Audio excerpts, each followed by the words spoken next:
We just beat the champions of Europe 3-1. Yes! What's up, guys? It's Yo-Yo Thriller, and welcome to the Long Haul. It is the 4th episode, and today we're going to be covering Real Madrid versus Manchester United in the final preseason game of the U.S. Tour. Oh, baby. Now I have a list of things here, and I'm just going to blaze right through them. I think Fletcher should be captain. There's a lot of talk of should Rooney or should RVP get it or should it be somebody else. Honestly, I think it should be Fletcher. The way he handled himself today, he played very well in the midfield. You could tell when someone was on the ball and they were unsure of what to do with it, they were looking to Fletcher. And Fletcher was like pointing and stuff. He's like, go over there, go through. You know, things like that. It was pretty good. He was the commander on the pitch and has the experience to dictate the play both on and off the ball, with and without possession. I had him marked off due to illness, to be honest. He was sick, he had that bowel condition, and he was out for a long time, and I had written him off. Fletcher, you know, you were a great servant, bud, and you're a great player, and I wish you the best, but, I mean, I just don't see you playing anymore. Sorry, man. And now I think you should be captain. He'll only continue to improve, especially with Van Gaal's guidance. So give the armband to Fletcher. Do it. Next point. Zaha is no striker. Welbeck was taken off early on as a precaution because he picked up a knock, and then Zaha was put into his place as an out-and-out striker.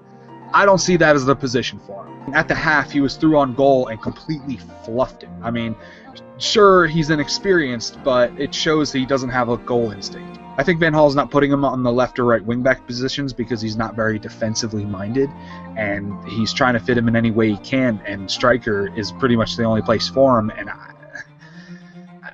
now on to the game itself. Great team goal for the opening. It was wonderful passing play and understanding between the players. You can tell they're really starting to click, they're really starting to groove, and they're getting it. I mean, Young scoring it doesn't really matter. It could have been anybody there, and it was beautiful. I mean, the way they passed it up the field and then in the back of the net, beautiful. And we were up 1-0. Unfortunately, we conceded a penalty thanks to Keane's inexperience letting him down. Bale just getting on inside of him and Keane just making a bad tackle. But, you know, you'd expect that from someone like Keane who doesn't really play regularly. You'd expect that from someone like Keane, and he's not going to be a starter, so it really highlighted the need for a central defender. Buy a central defender, please. Just Hummels or Van Malen or anybody at this point. We just need, especially since we're playing 3, we need extra cover. Come on, do it. United went ahead with the second goal, which was very odd. Young sent in a cross, Rooney went for the header, and the ball ended up in the back of the net. Who actually scored the goal? I'm not really sure. I think it was Young because I looked at every single replay and Rooney was nowhere near it. I think maybe he might have, but I think that's Young's. But it doesn't really matter. I mean, without Rooney going for the header, Casillas never would have stood where he did, which allowed for Young's cross to go in. So it doesn't really matter. The goal was scored and that's what counts. One thing I did notice was Van Gaal didn't make many changes initially right at the half.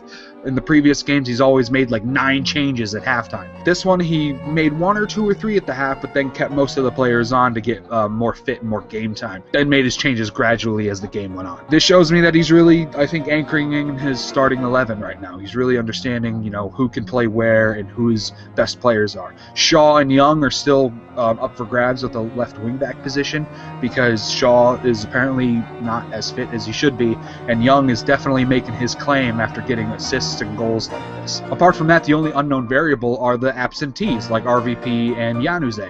RVP is probably most definitely, certainly, absolutely getting in the starting 11, but that means Welbeck will be bumped down. What about Januzaj, though? But yeah, overall, it was a great game. 3-1 win. Scored a bunch of great open play goals. Only conceded a penalty, you know, so defensively we're getting there.